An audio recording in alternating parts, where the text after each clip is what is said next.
শুভ সন্ধ্যা। আজকের সংবাদ শিলচর, শনিবার 18 জানুয়ারি 2025। পড়ছি আজকের বিকেলের দ্বিতীয় পাতার খবর। শিক্ষক শূন্য স্বর্ণময়ী স্কুল, পক্ষকাল থেকে বন্ধ, পঠন পাঠন অনিশ্চিত, 37 পড়ুয়ার ভবিষ্যৎ।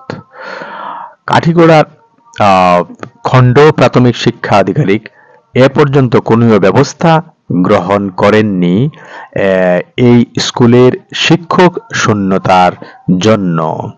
কাছাড়ে সংখ্যালঘু উন্নয়ন বোর্ডের সামগ্রী বন্টনে ব্যাপক কেলেঙ্কারি। 9 জনই রিকশা সুবিধা প্রাপকের নাম থাকা সত্ত্বেও পেয়েছেন মাত্র 2 জন। ধলাইয়ে মাটি কাটাকে কেন্দ্র করে দুই পক্ষের সংঘর্ষ, আহত 3, মামলা পাল্টা মামলা। হাতিছড়া বনদুর্গা মন্দিরে বার্ষিক উৎসব 21 এবং 22। পুর নিগম এলাকাকে 4 ভাগে ভাগ করে সভাপতি নিয়োগ কংগ্রেসের। শিলচর পুরসভার 5 বছরের উন্নয়নমূলক কাজের স্বচ্ছতা নিয়ে প্রশ্ন সুস্মিতা দেবের। ডিলিমিটেশন, লক্ষ্মীপুরে পঞ্চায়েত ভোট বয়কটের সিদ্ধান্ত বিষ্ণুপ্রিয়া মণিপুরীদের। শ্রীভূমি ও হাইলাকান্দির খবর। নিলামবাজারে ক্রুইজার অটোর মুখোমুখি সংঘর্ষে হত 2, আহত 3। করিমগঞ্জ কলেজ ছাত্র সংসদ নির্বাচনে 8টি পদে জয়ী এবিভিপি, জিএস সহ 6টি এনএসইউআইয়ের দখলে। 8,03,875 ছাত্রছাত্রীর অংশগ্রহণে গুণোৎসব শুরু হাইলাকান্দিতে। 5 গ্রাম হাই স্কুলে অসুস্থ ছাত্রী, তদন্ত ঘোষণা ত্রিদীপ রায়ের। আজ হাইলাকান্দিতে মকডিলের সাইরেন, আতঙ্কিত না হওয়ার আহ্বান। নিলামবাজারে ড্রাগ সহ ধৃত 2 জন। শ্রীভূমিতে বিভাগীয় কর্তাদের সঙ্গে পর্যালোচনা বৈঠক মন্ত্রী উর্খাও গৌড়ার। এবার পড়ছি দেশ বিদেশের খবর।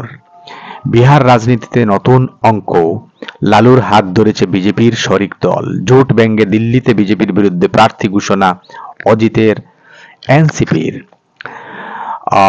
আরজেডি সুপ্রিমো লালু প্রসাদ যাদবের হাত ধরেছে বিজেপির শরিক দল। জানা গেছে বিজেপির সঙ্গ ছেড়ে লালুর হাত ধরতে চলেছেন রামবিলাস পাসওয়ানের ভাই পশুপতি পারস। সূত্রের খবর, মহাজোটে পশুপতির অন্তর্ভুক্তিতে ছাড়পত্র দিয়েছেন লালু প্রসাদ। মকর সংক্রান্তির দিন লালুর বাড়িতে গিয়েছিলেন পশুপতি। সইফের উপর হামলায় আটক এক সন্দেহভাজন। টার্গেটে ছিলেন শাহরুখও, হয়েছিল মন্নতের রৈকি।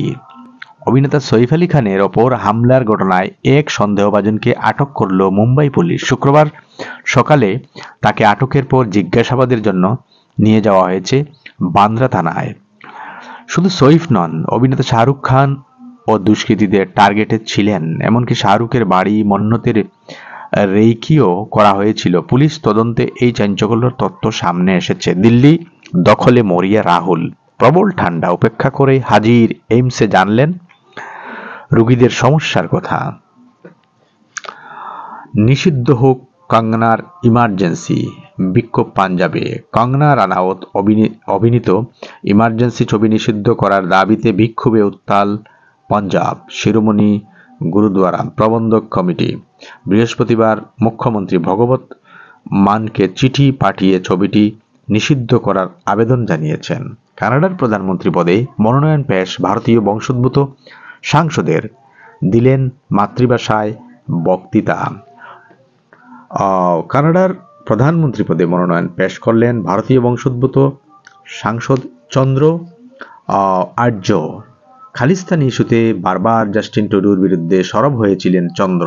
ট্রুডোর ইস্তফার পর এবার কানাডার পরবর্তী প্রধানমন্ত্রীর দৌড়ে সামিল হয়েছেন তিনি নিজে।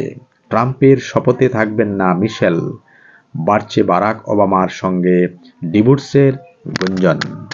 আগামী 20 জানুয়ারি আমেরিকার প্রেসিডেন্ট পদে শপথ নিতে চলেছেন ডোনাল্ড ট্রাম্প। সেই শপথ গ্রহণ অনুষ্ঠানে বারাক ওবামা উপস্থিত থাকলেও আসবেন না তার স্ত্রী মিশেল ওবামা। এই খবর প্রকাশ্যে আসার পরই গুঞ্জন শুরু হয়েছে তাদের ডিভোর্স নিয়ে। কারণ এর আগেও এক অনুষ্ঠানে বারাক ওবামার সঙ্গে দেখা যায়নি মিশেলকে।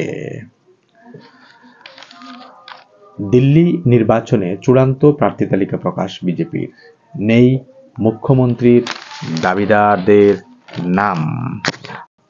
দিল্লি বিধানসভা নির্বাচনের জন্য সব আসনে প্রার্থী ঘোষণা করে দিয়েছে বিজেপি। বৃহস্পতিবার গেরুয়া শিবির তাদের চতুর্থ এবং চূড়ান্ত প্রার্থী তালিকা প্রকাশ করেছে। তবে চমকপ্রদভাবে যাদের মুখ্যমন্ত্রী পদের সম্ভাব্য দাবিদার হিসেবে ধরা হচ্ছিল, তাদের কারো নামই প্রার্থী তালিকায় অন্তর্ভুক্ত হয়নি। চূড়ান্ত তালিকায় 9টি আসনে প্রার্থী ঘোষণা করেছে বিজেপি। শেষ হলো আজকের বিকেলের বিশেষ খবর। আমাদের চ্যানেলটি যদি আপনাদের পছন্দ হয়ে থাকে তাহলে লাইক, শেয়ার এবং সাবস্ক্রাইব